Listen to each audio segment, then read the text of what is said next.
खुदकुशी करके मरने वाली कलकत्ता की उस जमीला ने दहेज मांगने वालों को कुत्ता कहा है और उस दहेज को हड्डी कहा है कि जो कुत्ता जितनी हड्डियां मांगे उसके कुत्ते के सामने उतनी हड्डियां डाल देना। आज के इस जलसे के बाद देखेंगे कितने कुत्ते हैं और कितनी हड्डियों का मुतालबा करते हैं। आज के बाद जो भी दहेज मांगे समझ लेना वो कुत्ता है, और लड़की का बाप जिसको उसकी डिमांड के मुताबिक दे समझ लेना कि बाप उस कुत्ते के सामने हड्डियां डाल रहा है। हम तो सारे मौलवी, हजारों मदरसे होने के बावजूद दहेज खत्म नहीं करा पा रहे हैं। कितनी लड़कियां आज दहेज न होने की वजह से बैठी हुई हैं, दहेज न होने की वजह से आत्महत्याएं कर लेती हैं। आयशा को याद करो, अहमदाबाद की साबरमती जेल में डुबकी लगाने वाली और कूद जाने वाली उस आयशा को याद करो। कलकत्ता की उस लड़की को याद करो, सलीम की उस बेटी को जिसने हैदराबाद के अंदर बिना जहेज के शादी कर ले जाने वाले उस आदमी ने हैदराबाद के अंदर 20,000 रुपए में बेच दिया था। और वो लड़की दरिंदों का शिकार होकर पंखे पे लटक जाती है और फांसी के तख्ते पे लटकते हुए अपने बाप के नाम एक लेटर दे जाती है कि अब्बू, क्या मैं तुम्हारे ऊपर इतनी बोझल हो चुकी थी, इतनी भारी हो गई थी कि लड़के की हकीकत भी तलाश नहीं की आपने, और जिसने बगैर जहेज के शादी करना चाहा आपने फट से उसको मेरा हाथ पकड़ा दिया और आपने उसके माँ बाप का पता भी नहीं लगाया। मैं लुट चुकी हूँ, मैं बर्बाद हो चुकी हूँ। अब मैं अपनी असली शक्ल आपको और आप अपनी माँ को और अपने भाइयों को नहीं दिखाना चाहती। हाँ, मेरी एक छोटी बहन जरूर है फातिमा, मैं उसको घर छोड़ कर आई हूँ। आए अब्बू जान, उसके लिए एक नसीहत करती हूँ आपको। ये जुमले सुनने के लायक हैं। उसने जो लेटर में लिखा था और वो लेटर आज भी कलकत्ता में सलीम के पास मौजूद है। उस लेटर के जुमले ये थे, मेरे अब्बू, वो छोटी मेरी बहन फातिमा नाम की मेरी बहन, अब्बू जान उसको छोड़ के आई हूँ। ऐसा ना हो कि उसको भी ये दिन देखना पड़े जो आज मुझे देखना पड़ रहा है। हैदराबाद की होटल में 20,000 रुपए में मैं नीलाम कर दी गई और दरिंदों ने मेरी इज्जत व आबरू को छल्ली छल्ली कर दिया। मैं अब भाग कर आपको और अपनी माँ को और अपने भाइयों को अपना नापाक चेहरा दिखाने के लायक नहीं रही हूँ, इसलिए मैंने मर जाना बेहतर समझा। हाँ अब्बू जान, मैं अपनी छोटी बहन फातिमा के लिए एक नसीहत कर रही हूँ। उसके बड़ा होने से पहले आप इतना कमा लेना, आप इतनी मेहनत कर लेना, आप इतना जहेज इकट्ठा कर लेना कि जो कुत्ता जितनी हड्डियां मांगे उस कुत्ते के सामने उतनी हड्डियां डाल देना, ताकि मेरी बहन को वो दिन न देखना पड़े जो आज मुझे देखना पड़ रहा है। हैदराबाद में खुदकुशी करके मरने वाली कलकत्ता की उस जमीला ने दहेज मांगने वालों को कुत्ता कहा है और उस दहेज को हड्डी कहा है कि जो कुत्ता जितनी हड्डियां मांगे उसके कुत्ते के सामने उतनी हड्डियां डाल देना। आज के इस जलसे के बाद देखेंगे कितने कुत्ते हैं और कितनी हड्डियों का मुतालबा करते हैं। आज के बाद जो भी दहेज मांगे समझ लेना वो कुत्ता है, और लड़की का बाप जिसको उसकी डिमांड के मुताबिक दे समझ लेना कि बाप उस कुत्ते के सामने हड्डियां डाल रहा है। कह दिया मैंने जो कहना था, चाहे अमीर की बेटी हो, चौधरी की हो, सरमायाकार की हो, एमएलए की हो, एमपी की हो, कोई भी हो, ये मेरी कुर्सी है, ये मेरी अमानत है, मैं इसमें खयानत नहीं करना चाहता। जो सच्चाई थी वो मैंने बयान कर दिया है। मेरे भाइयों, मुआशरे में इसको कौन समझेगा, कौन इससे इबरत हासिल करेगा, लेकिन एहसास पैदा करो। एहसास उस जमीला ने क्या कहा था कि मेरी बहन के लिए इतना कमा लेना कि जो कुत्ता जितनी हड्डियां मांगे उस कुत्ते के सामने उतनी हड्डियां डाल देना, ताकि मेरी बहन को वो दिन न देखना पड़े जो मुझे देखना पड़ रहा है। मोहम्मद अंधिकारम, मोहम्मद आएंगे अंधिकारम नाशम, अंधेरे को नाश कर देंगे। मोहम्मद आएंगे अंधेरे को नाश कर देंगे। उवाच भूप्रति प्रेमला माया मद विशारदा तब देवो महाराज मम दसत्वमागिता मर्मोच्छिष्ट समंजियाते तथा तत्पश्य भोन इति श्रुत्वा दृष्टा परम विस्मय मागिता चतुर्विभ्रात्रम देव कर्ष्यामि कृच्छ्यम भवन्तो बांधवा देवा स्वाशेना त्रश्यता शरम सुधारी सदूषका उच्चलापी लिंगच्छेदीन सर्वच्चो मतो मम्मा मुस्लिने संस्कारा। आखिरी नबी जब इस दुनिया में आएगा उसके और उसके मानने वालों की पहचान ये होगी, शर्म शुरूधारी, वो लंबी दाढ़ी रखेंगे, शर्म शुरूधारी लंबी दाढ़ी रखेंगे, दाढ़ी में गांठ नहीं लगाएंगे। बहुत से लोगों को आपने देखा होगा दाढ़ी तो लंबी होती है लेकिन गांठ लगा लेते हैं, ऐसे गोल गोल घुमा लेते हैं, बाल बड़े करके यहाँ जूड़ा सा रख लेते हैं। कभी कभी गौर से देखो तो ऐसा लगता है जैसे नारियल का गुच्छा सर पर रख लिया। शर्म शुरूधारी लंबी दाढ़ी रखेंगे लेकिन गांठ नहीं लगाएंगे। सदूषका अपने सर के अगर पूरे बाल छिलाएंगे लेकिन टिक्की नहीं रखेंगे, चोटी। बहुत से हिंदू भाइयों को आपने देखा होगा पूरे बाल काट लेंगे, ये छोड़ देते हैं यहाँ टिक्की। हिंदू भाई कहते हैं शंकर जी की टिक्की से गंगा जमुना निकली है। गंगा जमुना जो निकली है वो शंकर भगवान की जटा से निकली है, टिक्की से निकली है। कितना बदल गया है। इधर शंकर जी की टिक्की है गंगा जमुना, और उधर जमजम। हाजरा पानी के लिए दौड़ रही है, पानी नहीं मिल रहा है। इस्माइल अलैहिस्सलाम जहां एड़ियां रगड़ रहे हैं वहीं जिब्राइल ने पर मारा और जमजम का चश्मा जारी हो गया। यहाँ इस्माइल की एड़ियां हैं, यहाँ शंकर की जटा है, टिक्की है। कुछ तो है जो मिल रहा है और चीख चीख के कह रहा, हिंदू भाइयों आओ तुम्हारा खोया हुआ धर्म हमारे पास है, हम तुम्हें दे रहे हैं, ले लो। आपका बच्चा 5 साल की उम्र में गायब हो जाए और 15 साल के बाद जर्जीस को मिले, और 15 साल के बाद जर्जीस आपके बेटे को वापस करे, लीजिए आपका बेटा, आप कहोगे नहीं मेरा तो 5 साल का बच्चा था वही दो, तो कितना बड़ा बेवकूफ बाप होगा। अरे 15 साल पहले खोया था तेरा बेटा, 15 साल के बाद अब वो 20 साल का हो गया है। 5 साल का था वो जब खोया था, 15 साल के बाद 20 साल का, अब 20 साल का बेटा तुझे दे रहा। नहीं साहब वो तो काली शर्ट सफेद पैंट पहन के गया था वही चाहिए हमें, वो तो 5 साल का था वही चाहिए हमें। कितना बड़ा बेवकूफ होगा वो बाप जो 15 साल के बाद अपने बेटे को पहचान नहीं पा रहा है। आपका मजहब जिस कंडीशन में था उसमें धूल लग गई है। इतने सालों के बाद आपका खोया हुआ धर्म हम तुम्हें दे रहे हैं, आपका खोया हुआ नबी हम आपको वापस कर रहे हैं। आप कह रहे हैं नहीं साहब हमारा जैसा था वैसा दो। आप ही की किताब तो कह रही है उसकी पहचान ये होगी, शर्म शुरूधारी लंबी दाढ़ी रखेगा, गांठ नहीं लगाएगा, सर के बाल छिलाएंगे तो चोटी नहीं रखेंगे। उच्चालापी मंदिरों में घंटा नहीं बजाएंगे, जबान से आलाप करेंगे, बुलाएंगे। जबान से हम ही लोग बुलाते हैं अल्लाहु अकबर अल्लाहु अकबर।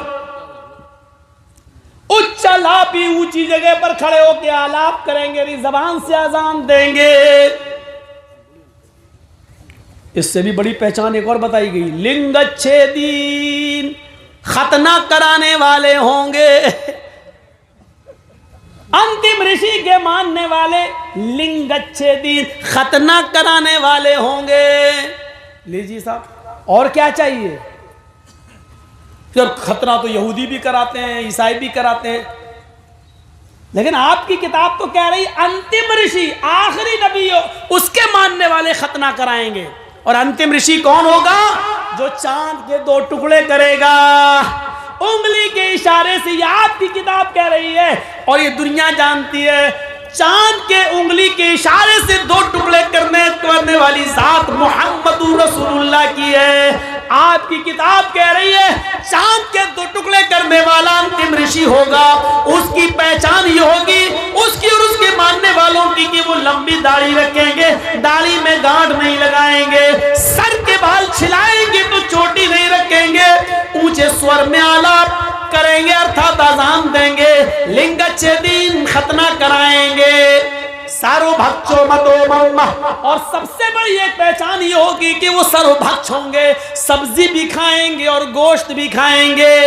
सारों भक्त, सब कुछ खाने वाले, सब्जी भी खाएंगे और गोश्त भी खाएंगे, लेकिन हर गोश्त नहीं खाएंगे। ये भी आपकी किताब कह रही है, हर गोश्त नहीं खाएंगे। बिना कौलन च पश्वस्ते शाम, बिना कौल, बिना मंत्र के उनके यहाँ कोई जानवर हलाल नहीं होगा। वो जिस जानवर पर मंत्र कौल पढ़ेंगे, मंत्र पढ़ेंगे, यानी बिस्मिल्लाह अल्लाहु अकबर कहकर जिस जानवर पर छुरी चलाएंगे वही खाने योग्य होगा, वही खाएंगे। बिना कौलन च पश्वस्ते शाम, वो बिना कौल बिना मंत्र के कोई भी जानवर हलाल नहीं करेंगे। सब कुछ खाएंगे, सब्जी भी और गोश्त भी, लेकिन हर जानवर नहीं खाएंगे, बल्कि मंत्र जिस जानवर पर पढ़ेंगे वही खाएंगे। और इनको क्या कहा जा रहा होगा? मुसलेने मुसलमान तो ही जाते हो द्यूदशा। दुनिया इनको मुसलमान के नाम से जान रही होगी। आज भी आपकी किताब में लिखा मुसलमान तो ही जातियो द्यूदशा, मुसलमान तो दुनिया इसको मुसलमान के नाम से जान रही होगी। वाल्मीकि जी की रामायण में साफ तौर पर लिखा है, जब राम की पत्नी सीता का हरण हुआ और रावण लेकर जब गया, हनुमान और लक्ष्मण जब श्रीलंका से रावण के चंगुल से जब सीता जी को छुड़ा के लाए, तो सीता जी रामचंद्र जी के पास जाती हैं और उनका आशीर्वाद लेने के लिए उनके पैर छूने लगती हैं, उनके पैरों पे गिर जाती हैं। तो रामचंद्र जी ने अपनी पत्नी सीता को पैर नहीं छूने दिए, बल्कि उनके दोनों कांधे पकड़कर उनको उठा दिया, खड़ा कर दिया। कहा ये क्या कर रही हो? कहा आपको प्रणाम कर रही हूँ, आपको नमस्कार कर रही हूँ, आपके पैर छू रही हूँ। तो रामचंद्र जी ने जो जुमले कहे, जो शब्द कहे, वो वाल्मीकि रामायण में है। राम रामाय नमः, राम रामाय सत्यम अस्ति। सीता तू मेरे पैर मत छू, मैं तो तेरा राम हूँ। सीता तू मेरे पैर मत छू, मैं तो तेरा राम हूँ। राम रामाय नमः, एक राम तेरे राम का भी है, एक राम तेरे राम का भी है। राम रामाय नमः, सीता तू उसके सामने सर झुका जो तेरे राम का राम है, यानी एक अल्लाह के सामने सर झुका। राम रामाय सत्यम अस्ति, इसलिए कि राम का ही राम सच्चा है। राम रामाय नमः, इसलिए कि राम का ही राम सच्चा है। ये सीता जी को रामचंद्र जी ने कहा, जो वाल्मीकि रामायण में आज भी मौजूद है। रामचंद्र जी ने अपने पैर नहीं छूने दिए, नहीं छूने। इस्लाम क्या कहता है? इस्लाम कहता है कि कोई बाप कितना भी बुजुर्ग हो, लेकिन बेटा अपने बाप के पैर नहीं छू सकता, अपनी माँ के भी पैर नहीं छू सकता। माँ के कदमों के नीचे जन्नत है, वो तलाश करे, यानी खिदमत करके जन्नत में जाने की कोशिश करे। लेकिन माँ के कदमों के नीचे जन्नत होने का मतलब ये नहीं है कि वो अपने माँ के पैर छुए।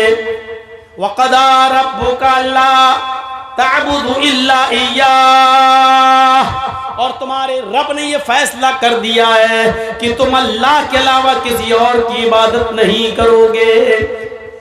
वबिल वालिदैनि एहसाना, और फौरन कह दिया अपने माँ बाप के साथ एहसान करो, यानी पहले इबादत अल्लाह की और अल्लाह की इबादत के बाद माँ बाप के साथ एहसान। वबिल वालिदैनि एहसाना, एहसान क्यों कहा? एहसान में हर नेकी शामिल है। बाप के पैर में दर्द हो रहा है तो उसका पैर दबाना एहसान है। अगर बाप के सर में दर्द हो रहा है तो उसका सर दबाना एहसान है। बाप बिस्तर पर लेटा हुआ है, चाहता है कि बेटे लेटे लेटे बोर हो गया हूँ, ज़रा घर के बाहर मुझे टहला दो, घर के बाहर ज़रा मुझे हवा खिला दो। तो बेटे की जिम्मेदारी है अपनी पीठ के ऊपर लाद कर अपने बाप को घर के बाहर का चक्कर लगवाए, घुमाए। बाप बीमार है तो उसका इलाज कराए, ये एहसान है। एहसान हर उस नेकी को कहा जाता है जो माँ बाप को जिस नेकी की ज़रूरत है, माँ बाप को जिस चीज़ की ज़रूरत है, उस चीज़ को पूरा कर देने का नाम एहसान है। इसलिए अल्लाह ने ये नहीं कहा कि अपने माँ बाप के पैर दबाओ, ये नहीं कहा कि अपने माँ बाप की खिदमत करो, बल्कि ये कहा वबिल वालिदैनि एहसाना, तुम्हारे बाप को जिस चीज़ की ज़रूरत है वो ज़रूरत उसकी पूरी करो, ये एहसान है। ये एहसान है। इम्मा यबलुगन्ना इंदकल किबरा अहदुहुमा व किलाहुमा फला तकुल लहुमा उफ़ वला तनहरहुमा, जब उन दोनों में से कोई एक या वो दोनों तुम्हारी जिंदगी में बुढ़ापे को पहुंच जाएं तो तुम उनसे उफ भी मत करो। हूँ भी मत करो, हो ये भी नहीं कर सकते।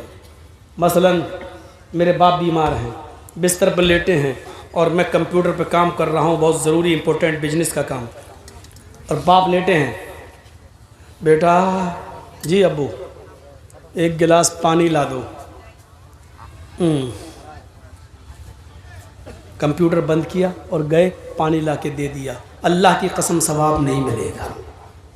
क्यों? तुमने ये तुम्हारे मुंह से जो निकल गया, यानी बाप ने पानी मांगा और तुम कंप्यूटर पे कोई इमरजेंसी काम कर रहे हो, अचानक बेटा जी एक गिलास पानी ला दो। उठे, लाए, दिया, पिलाया, अपने हाथ से उनका सर पकड़ के पिलाया, सब कुछ किया, लेकिन जो निकल गया इसने तुम्हारी इस नेकी को बर्बाद कर दिया। कुरान कहता है फला तकुल लहुमा उफ, जब वो इस उम्र को पहुंच जाएं तो तुम हो भी नहीं करो। यह है बाप का दर्जा, यह है बाप का मकाम। लेकिन इतना ऊंचा मकाम होने के बावजूद ये नहीं कहा कि तुम अपने बाप के पैर छुओ, नहीं छू सकते, क्योंकि सर झुकाना सिर्फ एक अल्लाह के सामने जायज है।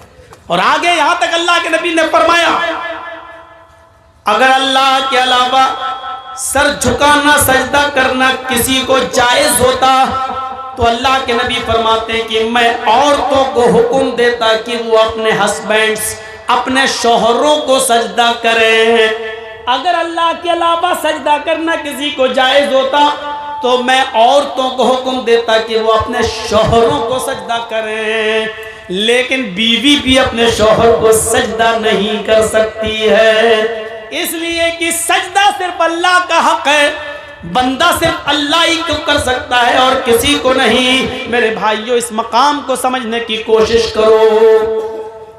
दुनिया में जितने भी धर्म हैं, उन लोगों ने अपने अपने मज़ाहिब के महान पुरुषों को इंसानियत से निकाल दिया, लेकिन दुनिया में एक धर्म ऐसा है और वो है इस्लाम, जिसमें आज भी मोहम्मदुर रसूलुल्लाह को भगवान का, खुदा का, अल्लाह का दर्जा नहीं दिया गया है। हमने अपने महान पुरुष को इंसान ही का दर्जा दिया है और इंसान ही रहने दिया है। कुरान चीख कर ऐलान करता है, कुल इन्नमा अना बशरुम मिस्लुकुम, आए नबी कह दो कि मैं तुम्हारी तरह का एक बशर हूँ, कह दो कि मैं तुम्हारी तरह का एक इंसान हूँ। तुम चलते फिरते हो, मैं भी चलता फिरता हूँ, तुम उड़ते बैठते हो, मैं भी उड़ता बैठता हूँ, तुम शादी ब्याह करते हो, मैंने भी शादी ब्याह की है, तुम्हारे माँ बाप दादा परदादा थे, तुम्हारे भी माँ बाप दादा परदादा थे, तुम्हें बच्चे थे, तुम्हारे बच्चे तो मेरे भी बच्चे थे, तुम्हें बुखार आता है, सर में दर्द होता है, दुख और गम पहुंचता है, मुझे भी बुखार आता है, सर में दर्द होता है, दुख और दर्द हमें भी पहुंचता है, खुशी हमें भी पहुंचती है। कुल इन्नमा अना बशरुम मिस्लुकुम यूहा इलैया। हाँ, फर्क इतना है हम में और तुम में, हमारे पास जिब्राइल कुरान लेकर आते हैं और तुम्हारे पास नहीं आते हैं। अल्लाह की तरफ से मेरे पास पैगाम आता है और तुम्हारे पास नहीं आता है। बस यही मकाम मेरा बड़ा है कि अल्लाह ने मुझे नबी बनाया है और तुम्हें नबी नहीं बनाया, अल्लाह ने तुम्हें पैगंबर नहीं बनाया और मुझे पैगंबर बनाया है। मुझे कुरान उतारा और उस कुरान को लोगों तक पहुंचाने का हुक्म दिया है। इस मकाम ने, इस मर्तबे ने मुझे बहुत बुलंद कर दिया है। इंसानियत में कोई फर्क नहीं है। मेरे भाइयों, गौर करिए, एक शख्स अल्लाह के नबी सल्लल्लाहु अलैहि वसल्लम के पास आता है। एक शख्स अल्लाह दूर देहात का रहने वाला अल्लाह के नबी के पास आया। लोगों ने उसको भेजा कि जाओ अपने गांव में ये परेशानी है, अल्लाह के नबी से बयान करो, अल्लाह के नबी हमारी परेशानी को दूर करेंगे। वो अल्लाह के रसूल के पास आता है, अल्लाह के नबी को देखता है तो ऐसे कह नहीं पा रहा है, वो हमारे गांव में आवाज़ नहीं निकल रही। जैसे अचानक मोदी जी के सामने कोई खड़ा हो जाए तो जी आवाज़ नहीं निकलेगी। डीएम के सामने खड़े हो, आवाज़ नहीं निकलती। ऐसे ही वो साहबी अल्लाह के रसूल के पास आए, जी वो क्या, हाँ बोलो क्या परेशानी है? जी वो मेरे गांव में जी वो डर रहे हैं, कांप रहे हैं, इतना रौब, इतना दबदबा नबी के चेहरे पर कि वो कांप रहे हैं। अल्लाह के रसूल सल्लल्लाहु अलैहि वसल्लम खड़े होते हैं। मिसाल देखिए, देखा कि ये बोल नहीं पा रहे हैं, ये हमसे डर रहे हैं, तो अल्लाह के रसूल ने उनके दोनों कांधों को पकड़ा और पकड़ के हिलाया, अपने सीने से लगाया और कहा कि बोलो, क्या बात है। इन्नी लस्तु बिमलक, मैं कोई बादशाह थोड़ी हूं। अना इब्नु इम्रातिन ताकुलुल कदीर। अबू दाऊद की हदीस के अल्फाज देखिए, इन्नी लस्तु बिमलक। क्यों डरते हो मुझसे? मैं कोई बादशाह थोड़ी हूं, मैं बादशाह थोड़ी हूं। अना इब्नु इम्रातिन ताकुलुल कदीर। अरे मैं भी तो ऐसी मां का बेटा हूं, मुझे भी तो उस मां ने अपने पेट से बाहर निकाला, मुझे भी तो ऐसी मां ने अपने पेट से जना है जो गोश्त के सूखे टुकड़े खाती थी। ताकुलुल कदीद, जो सूखा गोश्त खाती थी। कदीद किसको कहते हैं आपको बता दूं, थोड़ी देर और बैठ जाइए, कीमती बात मैं बताने जा रहा हूं। ताकुलुल कदीद, अरब में क्या होता था, गोश्त, ऊंट ज़िबा किया, ऊंट नहर किया, तो 4-4, 5-5 किलो गोश्त के टुकड़े ऐसी धूप में डाल देते थे लोग, धूप में, और नमक वमक लगा के, साल्ट वगैरह लगा के ऐसे ही उसको खुश्क कर लेते थे और उसको अपने घर में रखते थे। 1 महीने बाद, 2 महीने बाद, 3 महीने के बाद गोश्त पकाने का दिल होता था तो उसी में से थोड़ा सा काटा और पका लिया, आधा किलो काटा और पका लिया। तो गोश्त के बड़े बड़े टुकड़ों को नमक लगाकर और धूप में सुखाया जाता था और ये गोश्त खिलाया जाता था। 6-6 महीने, 8-8 महीने चलता था। इसको बोलते कदीद अरबी जबान में। तो अनबनु इम्रातिन ताकुलुल कदीद, मैं ऐसी मां का बेटा हूं जो गोश्त के सूखे टुकड़े खाती थी। ये कहकर आपने उसका डर दूर किया। क्यों डरते हो? बिल्कुल नहीं। उसने तब सोचा, हाँ अल्लाह के रसूल भी तो मेरी तरह के इंसान हैं, एक माँ के बेटे हैं। फिर उसने अपनी बात रखी। ये था नबी अकरम सल्लल्लाहु अलैहि वसल्लम की सादगी, ये थी नबी अकरम सल्लल्लाहु अलैहि वसल्लम की संजीदगी कि आपने उसके दिल से डर को खत्म करने के लिए क्या कहा, मैं भी एक ऐसी माँ का बेटा हूँ जिसको ताज़ा गोश्त भी खाने को नहीं मिलता था, गोश्त के सूखे टुकड़े खाती थी, मुझे भी उस माँ ने पैदा किया है। तुलसीदास जी ने संग्राम पुराण का हिंदी अनुवाद किया है, आसान हिंदी में। उसमें तुलसीदास जी ने लिखा है, गौर कीजिएगा इन मंत्रों को जो मैं आपके सामने पढ़ रहा हूं। संग्राम पुराण के स्कंद 12 के अंदर तुलसीदास जी ने संस्कृत का हिंदी अनुवाद आसान हिंदी में यूं किया है, यहाँ पक्षपात कुछ न राखूं, वेद पुराण सत सत भाखूं, देश अरब भरग लता सहाय, सोतियल भरम गत सुनो घगुराए। जब तक तब तक मद्दी कोया, बिना महामद पार न होया, राजनीति भव्य प्रीति दिखावे, आपन मत सबका समझावे, आपन मत सबका समझावे। अब एक एक चीज को देखिए, यहां पक्षपात कुछ न राखूं। तुलसीदास जी कहते हैं आज मैं किसी की तरफ नहीं बोलूंगा, जो सच है वही बताऊंगा। आज मैं किसी न हिंदू की तरफ न मुसलमान की तरफ, आज मैं किसी की तरफ नहीं बोलूंगा, जो सच सच है वही बताऊंगा। वे क्या, यहाँ पक्षपात कुछ न राखूं, देश अरब भरग देश अरब भरग लता सहाय।